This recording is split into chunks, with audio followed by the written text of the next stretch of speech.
All you have to do is snap this wishing willow branch in front of you, and your wish will come true instantly, even if it's for $1 billion. I wish for $1 billion.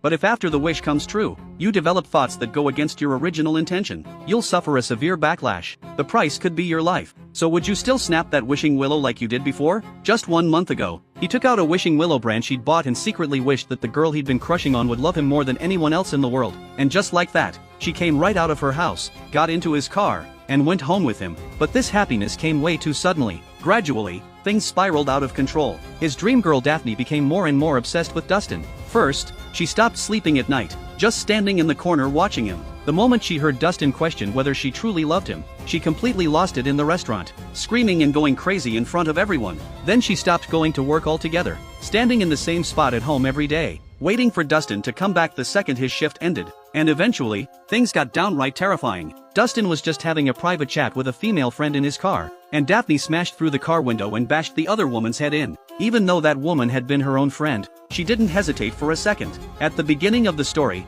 Dustin confided in his buddy Dexter that he'd fallen for Daphne but had no idea how to confess his feelings. Dexter told him if you like someone, just say it, don't keep it bottled up. So Dustin specially arranged an evening out for drinks with everyone. He was so nervous he didn't even know what gift to get her. Then by chance, he spotted this magical little toy called a wishing willow branch at a store. Little did he know, this tiny thing was about to change the course of all their lives. At the bar, Dexter hinted countless times for Dustin to just confess already, but shy and timid Dustin could never bring himself to say it. By the time the night was over, he still hadn't managed to confess. But on the way home, he got one more chance. He got to drive Daphne home alone. He wanted to seize this opportunity to tell her how he felt, but during their conversation, Daphne didn't seem interested in him at all, so the gift he'd planned to give her stayed hidden away. He just watched Daphne get out of the car and go inside. Dustin sat alone in his car, feeling defeated, hating himself for being so weak and cowardly. Without even thinking, he pulled out the wishing willow branch he'd meant to give away. He held it and wished that Daphne would love him more than anyone else in the world. He figured it was just some silly toy, but the moment he started his car to head home, he saw Daphne, who had just gone inside, standing at her doorstep again. What the fuck?